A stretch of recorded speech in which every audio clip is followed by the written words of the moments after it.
Kita akan memulai ibadah kita. Jemaat, siapkanlah hati dan pikiranmu bagi Allah. Kita bersatu teduh.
Mari kita bangkit dan berdiri menyambut firman Tuhan.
Pertolongan kita adalah dalam nama Tuhan yang menjadikan langit dan bumi, kasih setianya sampai selama-lamanya, dan yang tidak pernah meninggalkan perbuatannya. Salam kepadamu dari segala orang kudus, kasih karunia Tuhan Yesus Kristus menyertai rohmu. Sejahtera kita sekalian.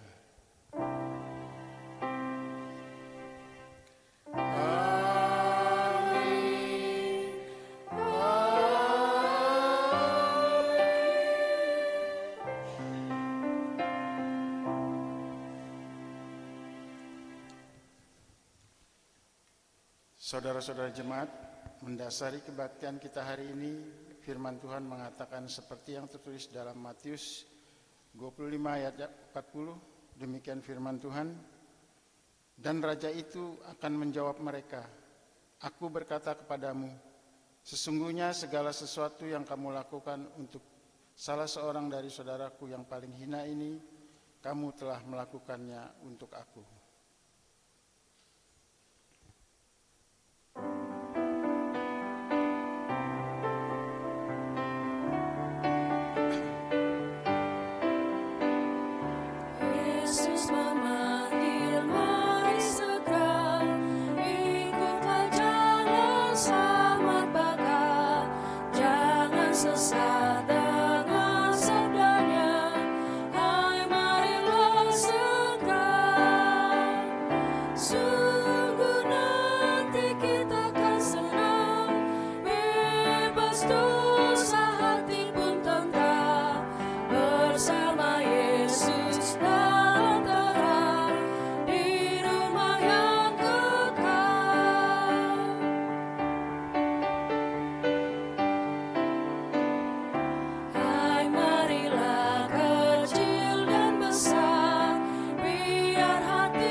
Kita merendahkan diri di bawah hukum Tuhan menurut Keluaran 20 ayat 1 sampai 17, demikian firman Tuhan. Lalu Allah mengucapkan segala firman ini. Akulah Tuhan Allahmu yang membawa engkau keluar dari tanah Mesir, dari tempat perbudakan. Jangan ada padamu Allah lain di hadapanku. Jangan membuat bagimu patung yang menyerupai apapun yang ada di langit di atas, atau yang ada di bumi di bawah, atau yang ada di dalam air di bawah bumi. Jangan sujud menyembah kepadanya atau beribadah kepadanya. Sebab aku, Tuhan Allahmu, adalah Allah yang cemburu, yang membalaskan kesalahan bapa kepada anak-anaknya, kepada keturunan yang ketiga dan keempat, dari orang-orang yang membenci aku. Tetapi aku menunjukkan kasih setia kepada beribu-ribu orang, yaitu mereka yang mengasihi aku dan yang berpegang pada perintah-perintahku. Jangan menyebut nama Tuhan Allahmu dengan sembarangan, sebab Tuhan akan memandang bersalah orang yang menyebut namanya dengan sembarangan. Ingatlah dan kuduskanlah hari Sabat. 6 hari lamanya engkau akan bekerja dan melakukan segala pekerjaanmu. Tetapi hari ketujuh adalah hari Sabat Tuhan Allahmu. Maka jangan melakukan sesuatu pekerjaan engkau atau anakmu laki-laki, atau anakmu perempuan, atau hambamu laki-laki, atau hambamu perempuan, atau hewanmu, atau orang asing yang di tempat kediamanmu. Sebab 6 hari lamanya Tuhan menjadikan langit dan bumi, laut dan segala isinya. Dan ia berhenti pada hari ketujuh. Itulah sebabnya Tuhan memberkati hari Sabat dan menguduskannya. Hormatilah ayahmu dan ibumu, supaya lanjut umurmu di tanah yang diberikan Tuhan Allahmu kepadamu. Jangan membunuh, jangan berzina, jangan mencuri, jangan mengucapkan saksi dusta tentang sesamamu. Jangan mengingini rumah sesamamu, jangan mengingini istrinya atau hambanya laki-laki atau hambanya perempuan, atau lembunya atau keledainya, atau apapun yang dipunyai sesamamu. Oleh karena hukum Allah menegaskan segala kesalahan dan dosa kita, maka sepatutnya kita merendahkan diri di hadirat Allah, mengaku dosa. Kita mengaku dosa secara pribadi.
Marilah kita selaku gereja mengaku, Allah yang Maha Kudus, kami mengaku dosa dan kesalahan kami terhadap-Mu.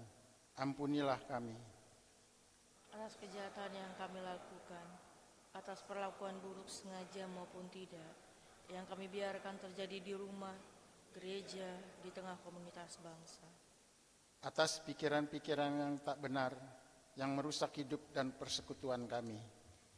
Atas keengganan kami menjadi teladan dan damai bagi sesama kami. Kasihanilah kami dan ampunilah kami. Ubahlah hidup kami agar sanggup menunjukkan kepada dunia terang-Mu dalam hidup kami.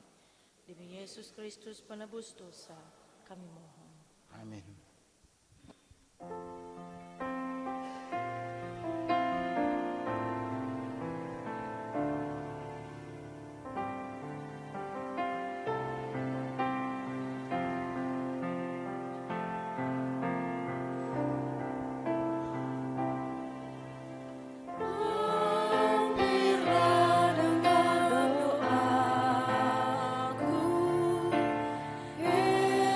Yesus padamu.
diundang untuk berdiri.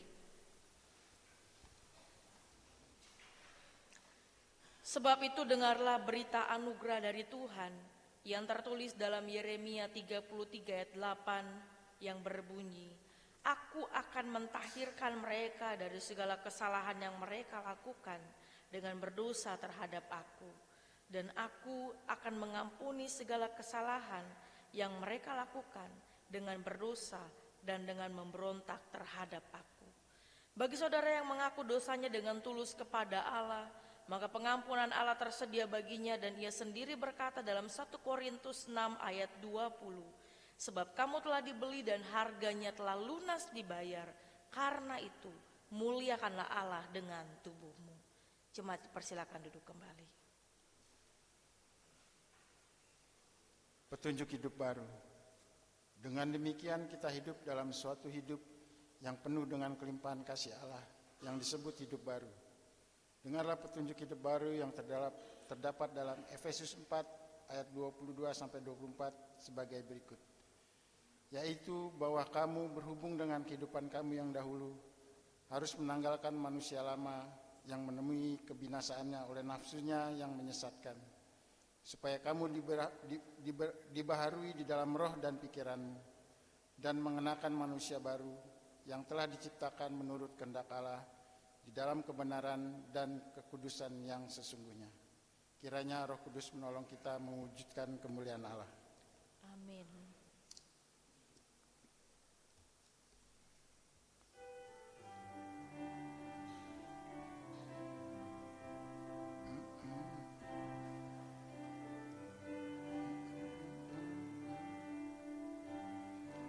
Ingat akan nama Yesus, kau yang susah dan sedih. Nama itu menghiburmu, mana saja kau pergi.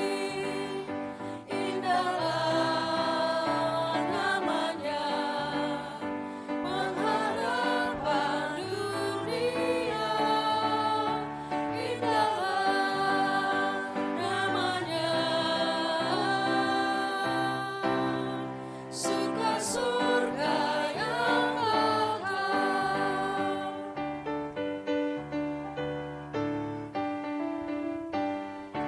Bawa nama Tuhan Yesus, itulah perisaimu. Bila datang pencobaan, itu yang menolongmu. Indahlah namanya, pengharapan dunia. Indahlah namanya, suka surga yang kekal. Jemaat diundang bangkit berdiri. Sebagai jemaat Tuhan Yesus Kristus dalam suatu persekutuan dengan segala jemaat dari segala abad dan tempat, marilah kita mengucapkan bersama-sama pengakuan iman yang am dan rasuli dengan berkata, Aku percaya kepada Allah, Bapa yang Maha Kuasa, Khalik langit dan bumi, dan kepada Yesus Kristus, Anak yang tunggal Tuhan kita, yang dikandung daripada Roh Kudus, lahir dari anak darah Maria, yang menderita di bawah pemerintahan Pontius Pilatus, disalibkan, mati dan dikuburkan, turun ke dalam kerajaan maut. Pada hari yang ketiga, bangkit pula dari antara orang mati, naik ke sorga, duduk di sebelah kanan Allah, Bapa yang Maha Kuasa, dan akan datang dari sana untuk menghakimi orang yang hidup dan yang mati. Aku percaya kepada Roh Kudus, gereja yang kudus dan am, persekutuan orang kudus, pengampunan dosa, kebangkitan daging, dan hidup yang kekal. Amin. Jemaat silakan duduk.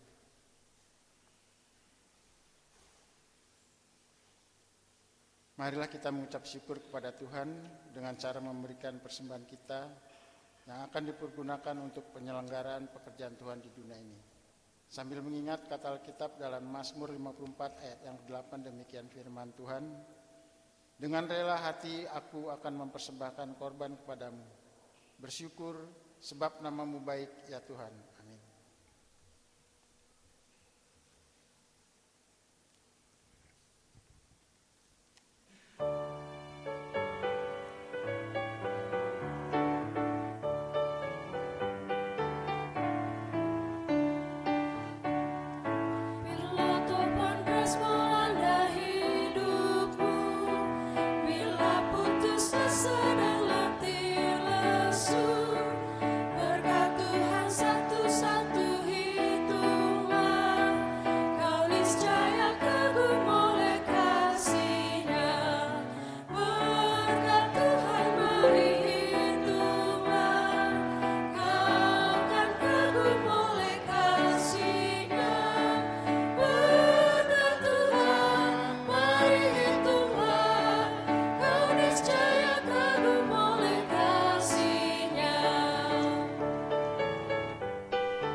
Kita bersatu dalam doa.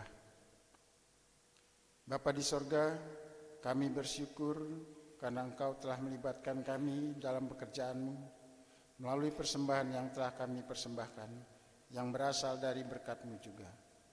Ajar kami menggunakan dengan baik yang masih ada pada kami.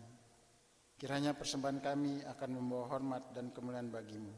Dalam nama Tuhan Yesus kami berdoa. Amin.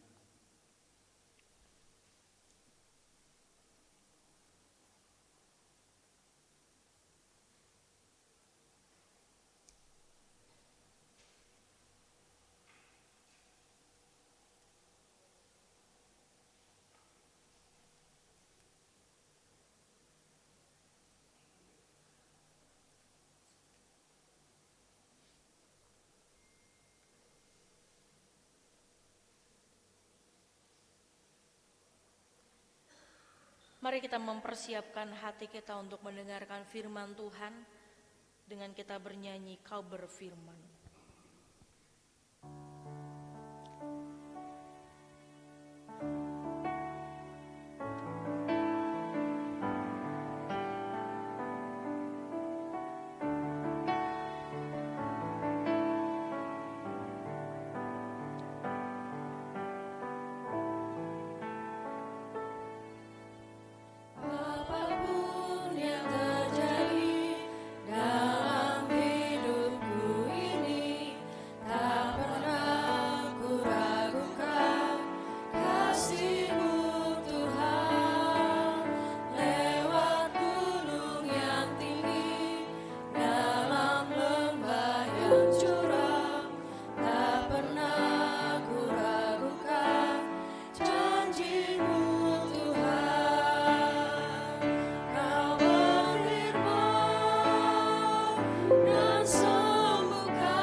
Bapa yang empunya kehidupan kami, kesempatan yang Engkau beri bagi kami untuk belajar firman-Mu.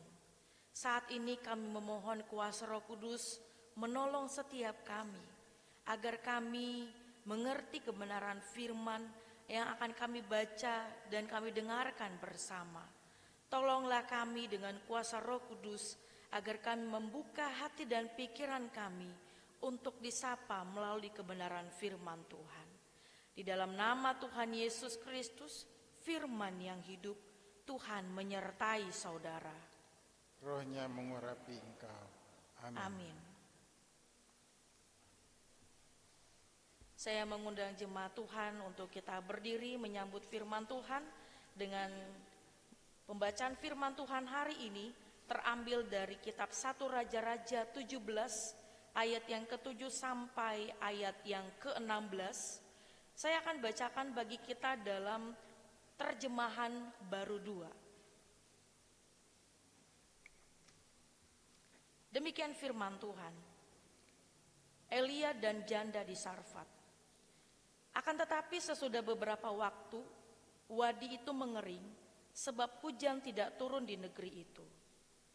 Lalu datanglah firman Tuhan kepada Elia, "Pergilah sekarang ke Sarfat di wilayah Sidon, dan tinggallah di sana. Ketahuilah aku telah memerintahkan seorang janda di sana untuk memberi engkau makan." Lalu berangkatlah ia ke Sarfat.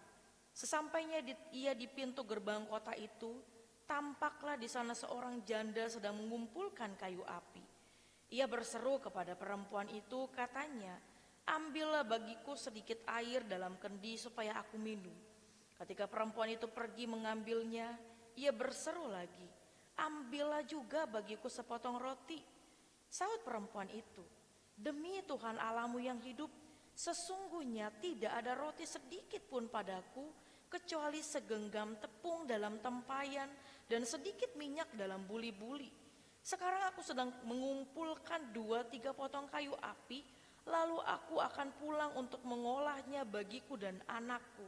Kami akan memakannya, lalu kami mati." Tetapi kata Elia kepadanya, "Jangan takut, pulanglah, lakukanlah seperti yang kau katakan. Hanya saja buatlah lebih dulu bagiku sepotong roti bundar kecil dari tepung itu dan bawalah kepadaku. Sesudah itu barulah kau buat bagimu dan anakmu.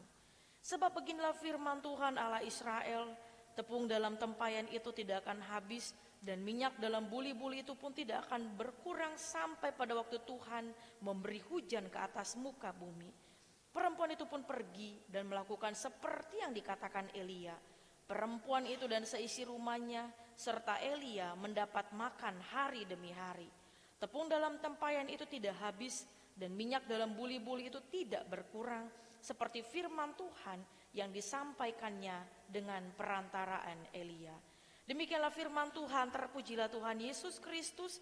Yang berbahagia ialah mereka yang mendengarkan firman Allah dan yang memeliharanya. Haleluya.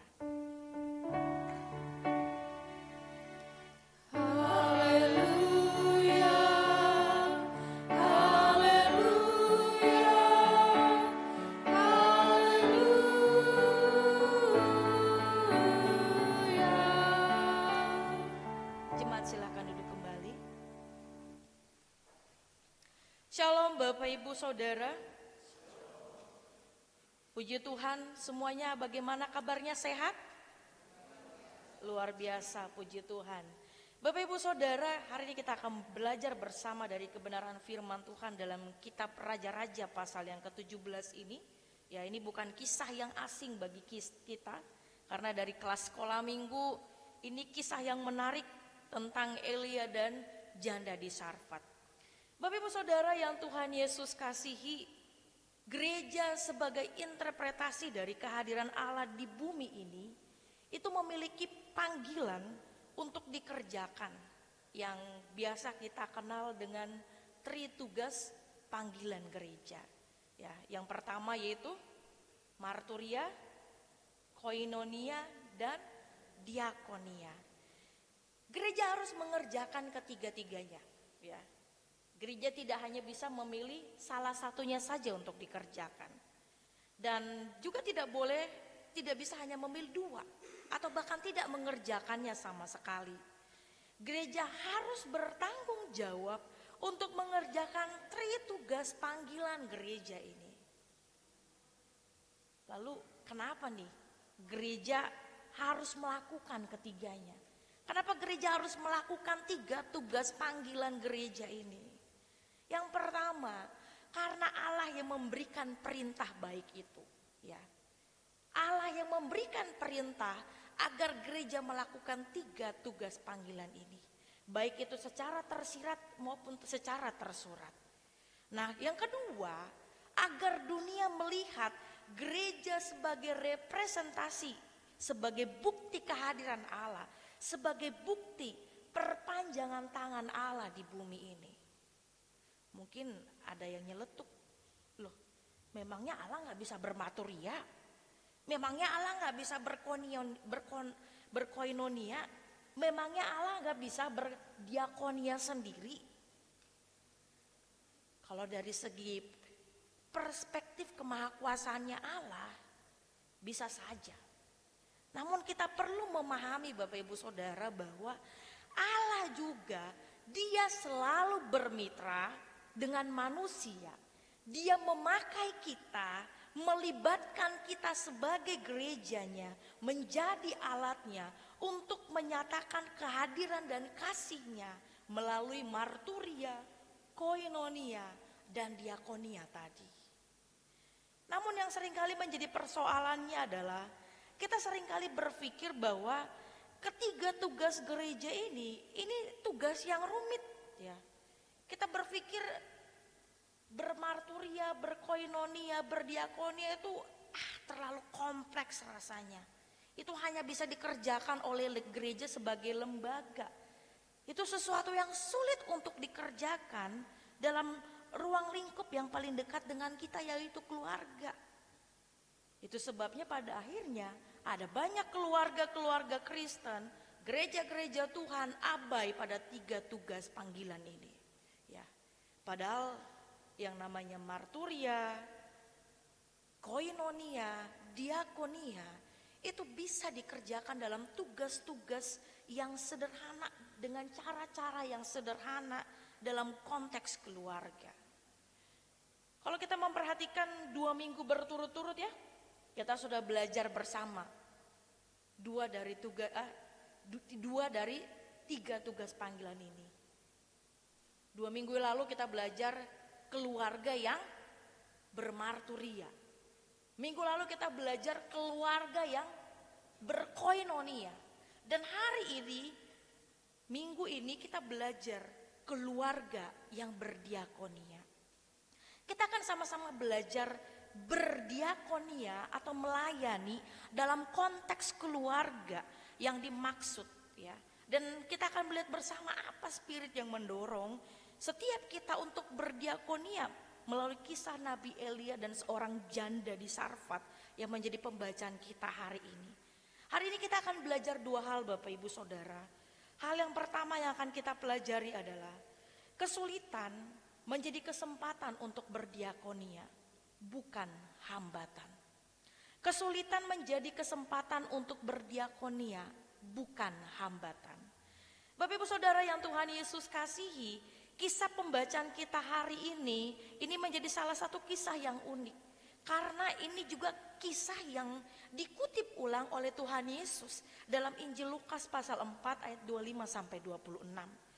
Dan kisah pembacaan kita hari ini bukanlah sebuah kisah lepasan, namun sebuah kelanjutan dari kisah sebelumnya, di mana dalam pasal 16, ya, dalam 1 Raja-Raja pasal 16 diceritakan bahwa Ahab yang saat itu menjadi raja di Israel, dia justru berpaling dari Allah, sehingga Allah menunjukkan kuasanya melalui perkataan Nabi Elia yang membuat hujan tidak turun ke bumi selama 3 tahun 6 bulan lamanya.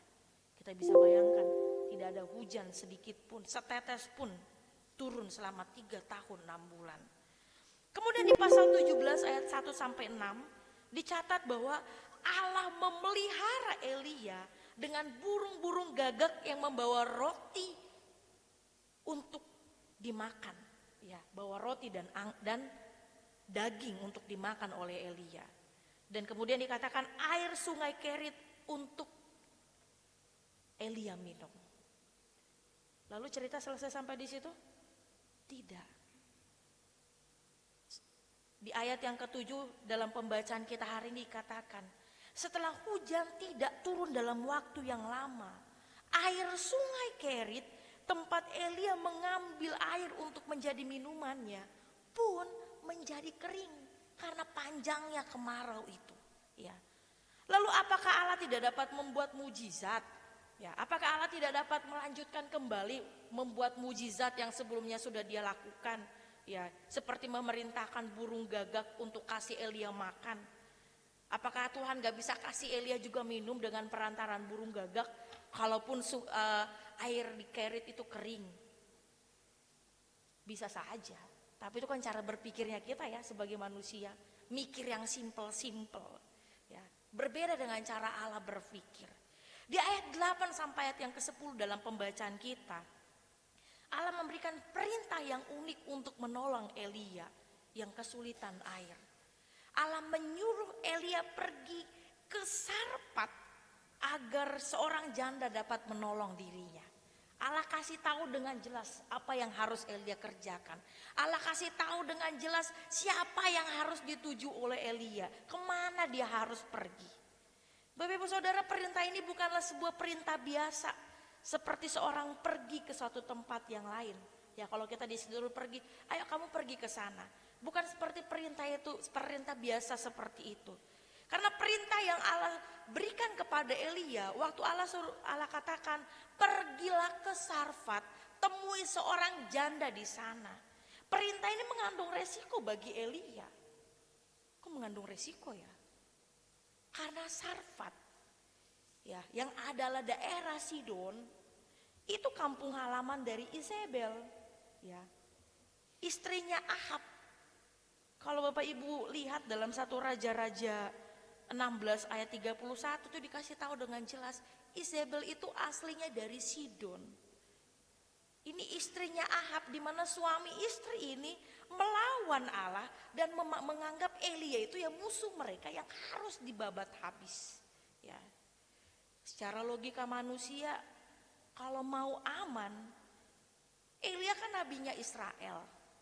Ya harusnya pergi kepada bangsa Israel dong.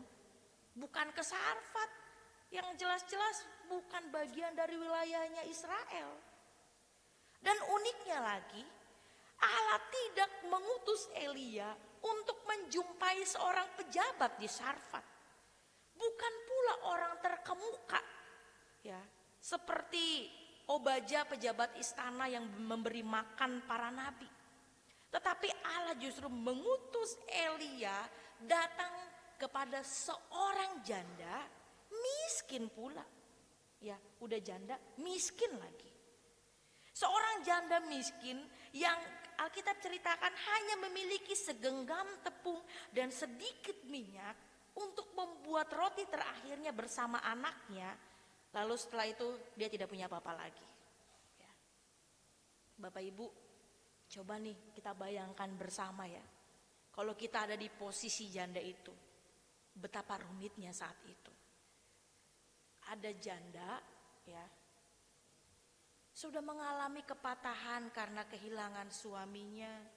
Dia berjuang mati-matian untuk dirinya dan juga anaknya. Dan dalam keadaan yang sulit, dalam keadaan kekurangan, tiba-tiba ada datang orang yang gak dikenal, minta satu-satunya yang kita miliki. Bayangkan seandainya kita ada di posisi itu, apa respon kita? Respon paling baik mungkin kita akan katakan begini, maaf, hanya ini yang saya punya untuk saya dan anak saya tidak bisa memberinya untukmu. Ya. Itu respon paling baiknya. Respon paling buruknya apa? Mungkin berlaku slogan senggol bacok. Ya. Sudah lagi pusing mikirin keadaan, ada yang ujuk-ujuk datang minta. biasanya dalam kondisi yang demikian akan sangat mudah untuk akhirnya terpancing emosi. Bapak Ibu Saudara yang Tuhan Yesus kasihi, seringkali kita berpikir bahwa untuk dapat berdiakonia, untuk kita bisa melayani dengan perbuatan, itu bisa kita lakukan hanya ketika kita sudah aman kondisinya. Kita berpikir kita harus dalam kondisi dan situasi, kita bukan dalam kondisi dan situasi yang sulit. Kehidupan kita berkecukupan, semuanya terpenuhi dulu baru kita bisa berdiakonia. Kita berpikir demikian. Ya.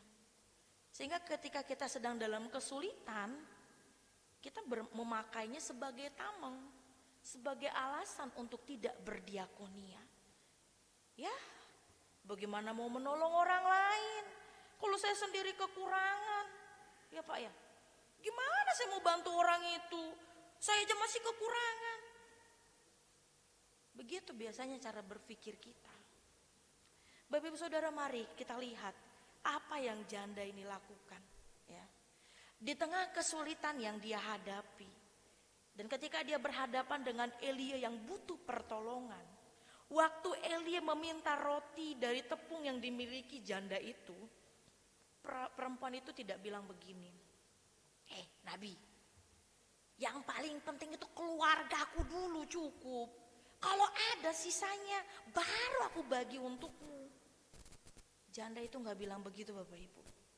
Ayat yang ke-15 dalam pembacaan kita dikatakan, lalu pergilah perempuan itu dan berbuat seperti yang dikatakan Elia.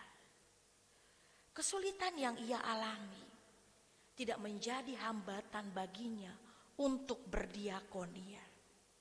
Kesulitan yang dia alami, keterbatasan yang dialami seorang janda miskin di Sarfat tidak menjadi hambatan baginya untuk melayani dan menolong Elia.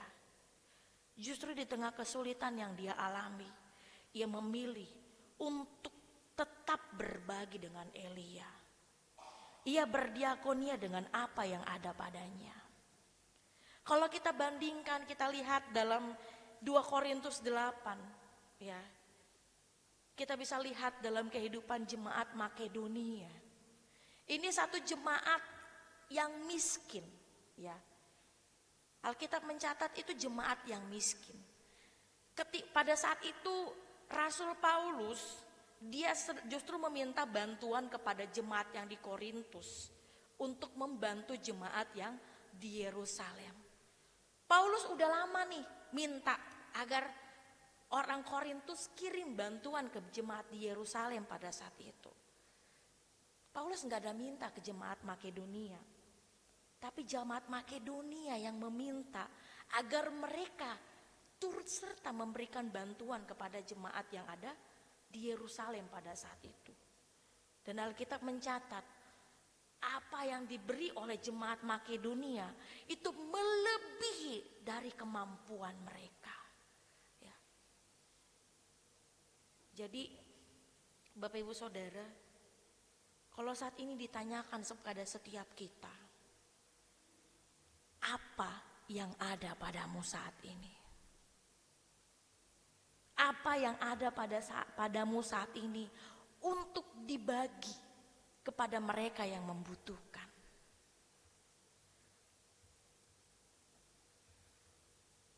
Punya baju bekas yang masih layak pakai karena badan yang semakin melebar, bagi kepada mereka. Punya baju bekas yang masih layak pakai, yang masih bagus karena sudah punya baju yang baru, bagi. Punya sepatu yang lebih, ya, yang banyak, lalu lihat orang lain kayaknya sepatunya sudah mulai kumal, sudah mulai usang, bagi. Ya. Ada makanan yang berlebih di rumah, jangan sampai karena kita tidak mau membaginya justru masuk ke tong sampah. Hal-hal yang sederhana, yang bisa kita lakukan berdiakonia di dalam melalui keluarga. Apa yang ada padamu saat ini? Dan mampukah kita melakukan seperti yang janda di Sarfat lakukan? Di tengah kesulitan dan pergumulan yang kita hadapi, beranikah kita mengambil keputusan untuk berdiakonia melayani orang lain dengan tindakan nyata? Ini menjadi tantangan bagi setiap kita, keluarga-keluarga Kristen. Mungkin di antara kita muncul sebuah pertanyaan, kok bisa ya janda ini ya janda di Sarfat itu udah miskin, dia berani mengambil keputusan untuk menolong Elia di tengah kesulitan yang saat itu sedang dia hadapi. Kok bisa-bisanya? Apa yang mendorong dia untuk mengambil keputusan tersebut?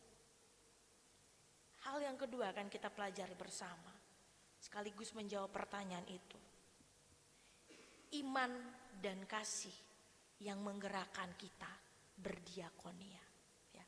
Iman dan kasih yang menggerakkan kita berdiakonia.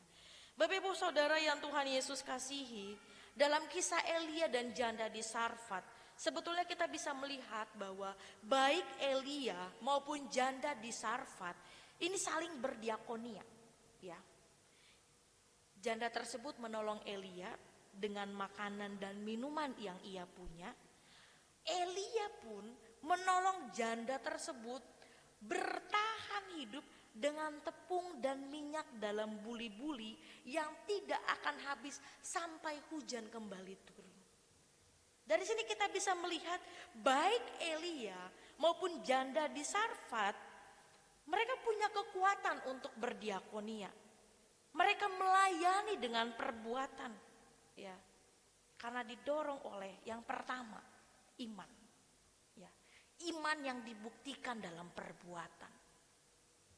Ketika Allah memberikan perintah pada Elia pergi ke Sarfat, di sana ada seorang janda yang akan memberi engkau makan. Elia taat. Ya. Ia percaya dengan imannya bahwa Allah sanggup untuk melindungi dia. Dan Allah sanggup memelihara hidupnya melalui janda itu. Sekalipun ketika bertemu justru situasinya juga tidak baik. Karena pada saat itu janda tersebut pun sedang mengalami pergumulan hidup. Dia dan anaknya sedang mengalami kesulitan untuk makan. Ya. Lalu bagaimana dari sisi janda tersebut? Ayat 12 katakan, perempuan itu menyebut, demi Tuhan Allahmu yang hidup. Kalimat ini mengandung pernyataan iman dan pengakuan akan Allah Israel yang hidup, yang berkuasa, yang keluar dari seorang janda di Sarfat, yang mana seluruh penduduknya adalah penyembah berhala pada saat itu. Dan bukan hanya itu saja, tapi pengakuan akan Allah yang hidup dan berkuasa ini juga diikuti dengan langkah iman, yaitu membuatkan roti bagi Elia dan percaya Allah juga sanggup memelihara kelangsungan hidup janda itu beserta anaknya. Yang mendorong Elia dan janda di Sarfat untuk berdiakonia tadi yang pertama, iman yang dibuktikan dalam perbuatan. Kalau dalam Yakobus pasal 2 ayat 14 sampai 16 dikatakan di sana, apa gunanya saudara-saudaraku jika seseorang mengatakan bahwa ia mempunyai iman padahal ia tidak mempunyai perbuatan? Dapatkah iman itu menyelamatkan dia? Jika seorang saudara atau saudari tidak mempunyai pakaian dan kekurangan makanan sehari-hari, dan seorang dari antara kamu berkata, selamat jalan, kenakanlah pakaian hangat dan makanlah sampai kenyang, tetapi ia tidak memberikan kepadanya apa yang perlu bagi tubuhnya, apa gunanya itu? Elia dan janda di Sarfat, mereka beriman dan mereka melakukan tindakan iman. Kemudian yang mendorong Elia dan janda di Sarfat untuk berdiakonia yaitu kasih. Kasih yang begitu besar ditunjukkan oleh janda di Sarfat. Ya, mulai dari ayat 10 sampai 11 ketika Elia meminta beri aku minum, ya, janda itu tidak menolak dengan alasan air sekarang lagi sulit, gitu ya. Janda itu tidak menolak, ya, atau bertanya kepada Elia, berani bayar berapa? untuk seteguk air, ya. Karena itu sesuatu yang sangat berharga saat itu. Atau bahkan Jamda itu mencemooh Elia karena kekeringan yang saat itu memang dibuat oleh Elia dengan kuasa Tuhan. Tapi Alkitab mencatat dengan jelas bahwa perempuan itu berhenti dari segala aktivitasnya yang saat itu sedang mengumpulkan kayu untuk api. Dan dia mengambilkan Elia air minum. Dan tidak berhenti hanya sampai di situ. Ayat 15 dikatakan, ia bersedia membagi roti dengan Elia yang adalah orang asing baginya. Kasih yang besar juga ditunjukkan oleh Elia dengan kuasa Allah yang ada padanya. Ia membuat mukjizat tepung dan minyak yang tidak pernah habis. Elia tidak tinggal diam pada saat itu, hanya menikmati pertolongan janda tersebut, melainkan ia juga melakukan sesuatu. Kalau 1 Yohanes 3 ayat yang ke-17, di sana dikatakan begini. Siapa yang mempunyai harta duniawi dan melihat saudaranya menderita kekurangan, tetapi menutup pintu hatinya terhadap saudaranya, bagaimana kasih Allah dapat tinggal di dalam dirinya? Jadi ketika kita berdiakonia, kasihlah yang menggerakkan kita, yang mendorong kita. Yang ketiga, yang mendorong Elia dan janda di Sarfat untuk berdiakonia adalah mengalami pertolongan Tuhan. Elia yang mengalami pertolongan Tuhan di tepi sungai Kerit juga mengalami pertolongan Tuhan melalui seorang janda di Sarfat yang juga kemudian tergerak untuk menolong janda tersebut dari situasi sulit akan kebutuhan hidup, ya, akan kebutuhan untuk bertahan hidup pada saat itu. Elia mampu melakukannya karena dia sudah terlebih dahulu mengalami pengalaman pribadi bersama dengan Tuhan. Ia sudah terlebih dahulu mengalami Tuhan pernah tolong saya, maka ia pun digerakkan untuk menolong orang lain juga. Dalam hal ini seorang janda di Sarfat. Baik Elia maupun janda di Sarfat melakukan diakonia karena iman, kasih, dan pengalaman bersama dengan Tuhan. Dan itu semua bukan untuk kepentingan pribadi mereka, bukan untuk kepentingan diri sendiri, apalagi mencari keuntungan pribadi. Bapak Ibu Saudara yang Tuhan Yesus kasihi, bagaimana dengan kita saat ini? Apa yang menggerakkan kita berdiakonia? Kita berdiakonia apakah untuk cari nama?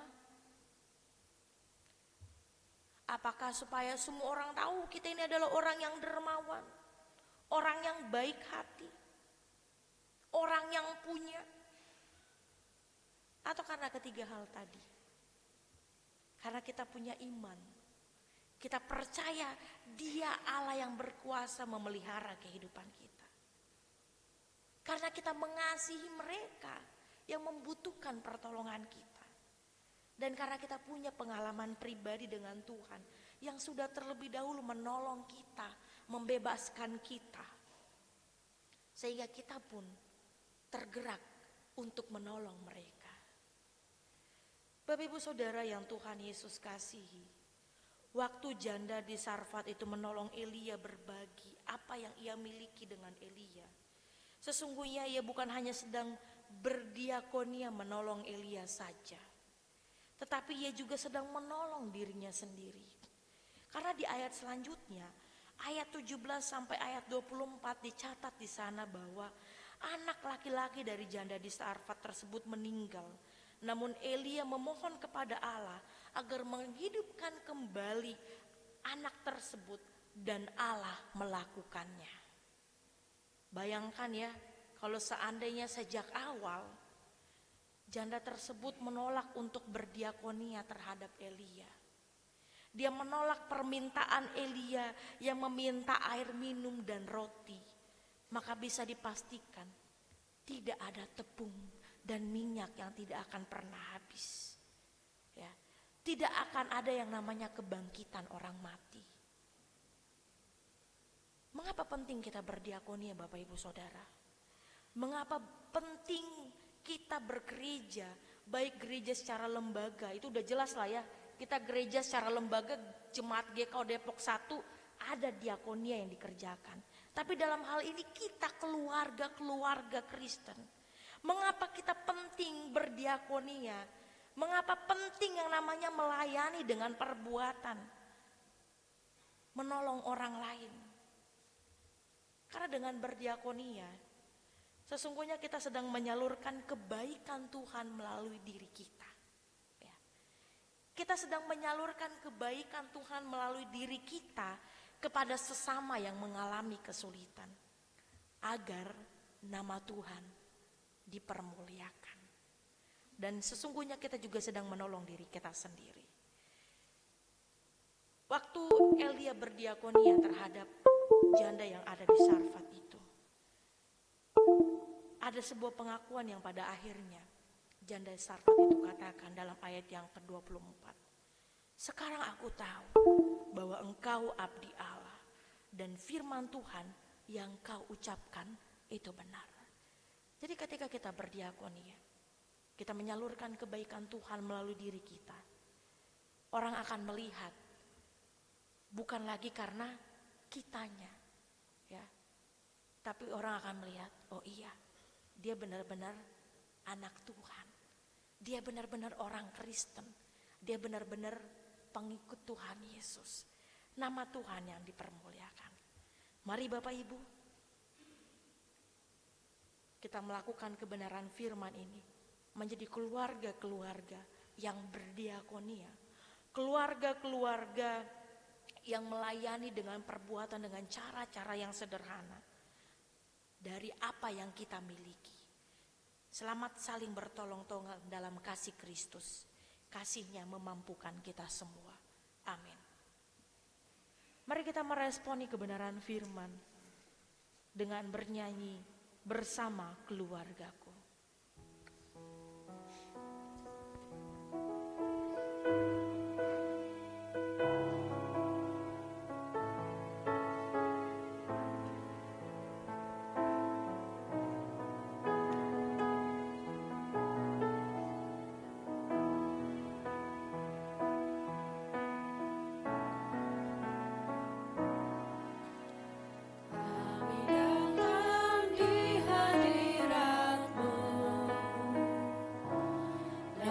Satu kasih dengan bersehati,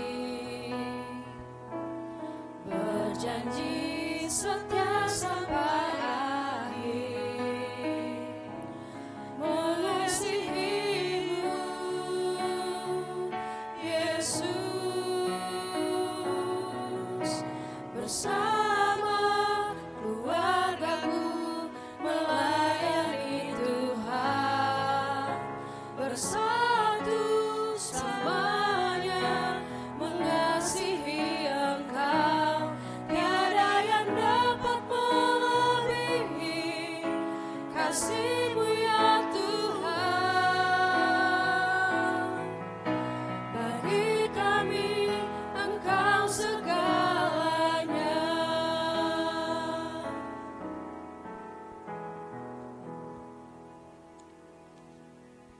Kita bersatu dalam syafaat kita. Bapa, meteraikanlah kebenaran firman-Mu yang telah kami baca dan dengarkan bersama, agar setiap kami, keluarga demi keluarga, di tengah-tengah Jemaat GKO Depok 1 ini, punya hati untuk berdiakonia. Setiap kami digerakkan untuk berdiakonia, bukan menunggu sampai kami berkecukupan, tetapi biarlah kami digerakkan untuk berdiakonia dengan apa yang ada pada kami dalam segala keterbatasan kami.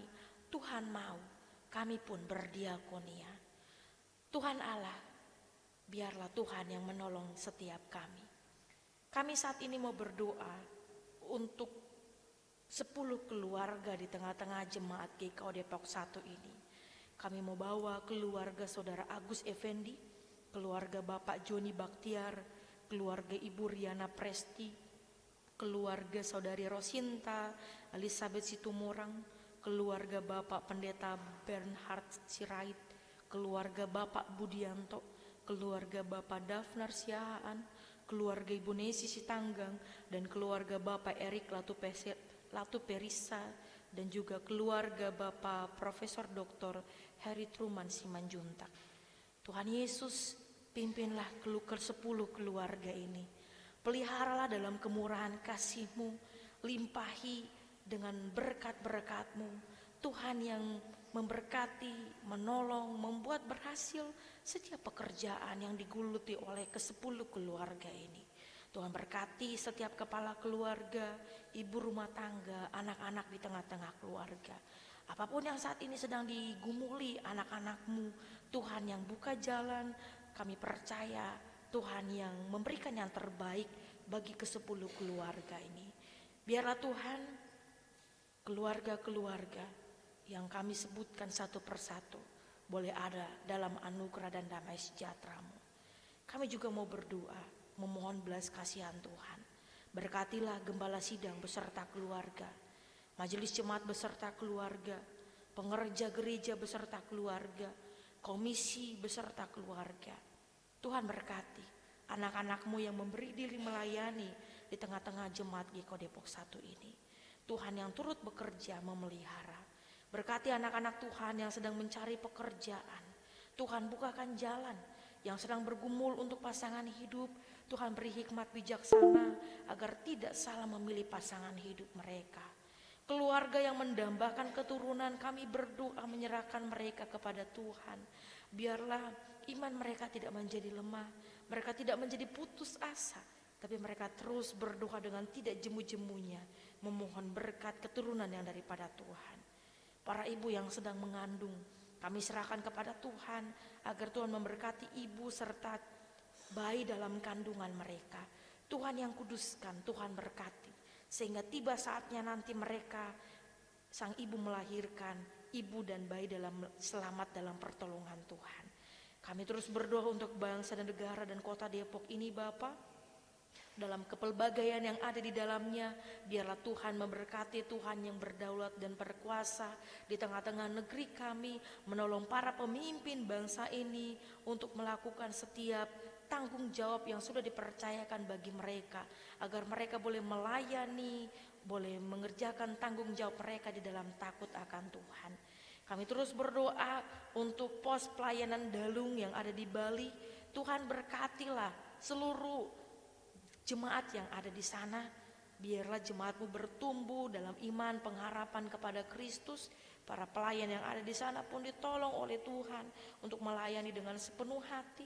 Biarlah pos pelayanan Dalung di Bali boleh terus bertumbuh sehingga menjadi satu jemaat dewasa. Berkati jemaat GKO Depok 1 ini Bapa, sebagai gereja induk bagi pos pelayanan Dalung di Bali. Berkati sinode GKO Tuhan, para pimpinan majelis sinode Tuhan berkati. Tuhan berkati pendeta-pendeta GKO dimanapun berada. Setiap anak-anak Tuhan yang memberi diri melayani di GKO Tuhan berkati. Seluruh jemaat GKO secara lokal dimanapun berada, biarlah damai sejahtera Tuhan yang pimpin. GKO boleh semakin maju, sehati sepikir untuk membangun pekerjaan Kristus dan boleh berdampak di tengah-tengah Indonesia ini.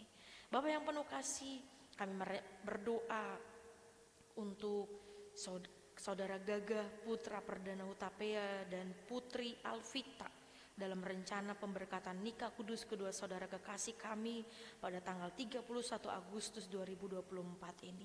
Tuhan memberkati Saudara Gagah dan Saudari Putri. Tuhan tolong mereka mempersiapkan diri dalam takut akan Tuhan. Kedua keluarga pun ditolong oleh Tuhan. Biarlah segala sesuatunya dalam pertolongan Tuhan boleh diwujudkan. Kami berdoa untuk saudara-saudara kami yang saat ini sedang sakit dan juga dalam masa pemulihan. Biarlah darah-Mu yang kudus yang menyembuhkan, memulihkan Ibu Lemina Turnip Sihaloho, Ibu Yohana Yuliati, Ibu Supartina Makatipu, Ibu Siti Sudarsi Tukiar, Bapak Edi Kristianto, Bapak Heri Leisina, Bapak Yuki Kurniawan Hendarto. Kami percaya kesembuhan dinyatakan bagi saudara-saudara kekasih kami. Mereka disembuhkan, makanan pengobatan yang mereka jalani semuanya dikuduskan dalam nama Yesus. Biarlah sukacita Allah yang terus memimpin saudara-saudara kami dalam kelemahan tubuh mereka. Kami terus berdoa untuk suku-suku yang terabaikan. Secara khusus kesempatan ini Bapa, kami mau bawa dalam doa kami untuk suku Duri. Tuhan Yesus, Engkau memberkati orang Duri yang ada di Provinsi Sulawesi Selatan. Tuhan memberkati mereka. Biar Roh Kudus dicurahkan di tengah-tengah suku Duri. Hati mereka, pikiran mereka dijamah oleh Tuhan. Mereka mengalami perjumpaan pribadi dengan Tuhan. Mereka ditolong oleh Tuhan. Biarlah Tuhan juga pulihkan dalam segala keterbatasan perekonomian mereka. Tuhan tolong agar pemerintah turut campur tangan untuk membangun suku Duri. Biarlah Tuhan Yesus, kami pun memohon kepadamu agar lembaga-lembaga pelayanan kekristenan dapat berpartisipasi untuk membangun pekerjaan Allah di tengah-tengah masyarakat suku Duri. Kami percaya kuasa Tuhan bekerja. Kami pun bersyukur bersama Tuhan dengan saudara-saudara kekasih kami yang bertambah usia sepanjang 1 minggu ke depan. Kami mau berdoa untuk Gracio Pesiwarisa, Bapak Suparman Simatupang, Marcelino Giovanno Japnat Edwiori, Kladi Jerni Peters, Bapak Saibun Sitorus, Ibu Erna Selvimi dan Naibaho, Bapak Penatua Latreyan Hia, Saudari Angela Vitagea, Jovanka Immanuela Misa, Saudara Yosea Yeskiel Teurupun, Saudari Sabrina Asles Yahaya, Ibu Mukti Muryaningsi, Bapak Reinhard Jericho Waubun, Jakonias Marwanaya, Ibu Maharani Malabar, Marcelelo Mora Agustinus Nainggolan. Terima kasih untuk usia yang baru yang Tuhan beri. Biarlah Tuhan yang terus pimpin dengan kasih dan rahmat Tuhan, damai sejahtera Allah memimpin kehidupan saudara-saudara kami bersama dengan keluarga mereka masing-masing. Terima kasih untuk kemurahan-Mu Bapa yang tidak berkesudahan. Inilah setiap permohonan kami. Kami serahkan di dalam nama Tuhan Yesus Kristus yang telah mengajar kami berdoa. Bapa kami yang di sorga, dikuduskanlah nama-Mu, datanglah kerajaan-Mu, jadilah kehendak-Mu di bumi seperti di sorga. Berikanlah kami pada hari ini makanan kami yang secukupnya, dan ampunilah kami akan kesalahan kami, seperti kami juga mengampuni orang yang bersalah kepada kami. Dan janganlah membawa kami ke dalam pencobaan, tetapi lepaskanlah kami dari yang jahat. Karena Engkau yang punya kerajaan dan kuasa dan kemuliaan sampai selama-lamanya. Amin.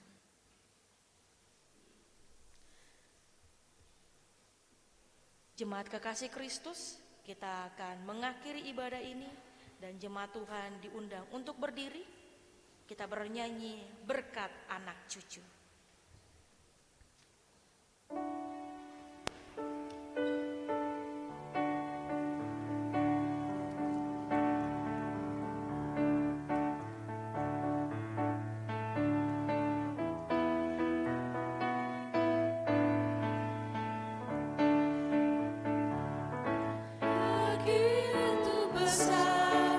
Kasih Allah pada kita,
jemaat, kembalilah ke dalam kenyataan hidupmu sehari-hari.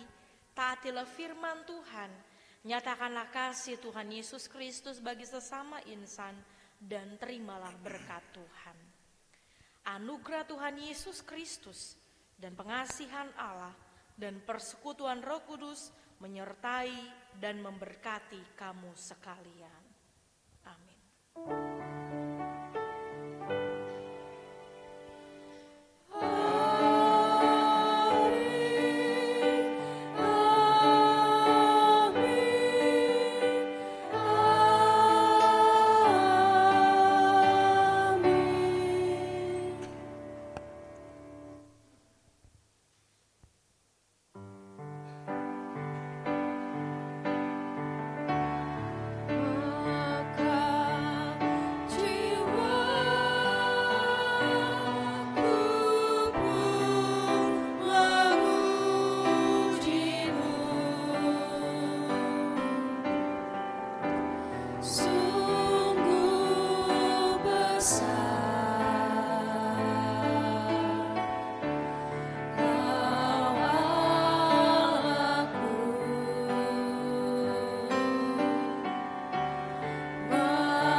Jemaat bersatu dulu.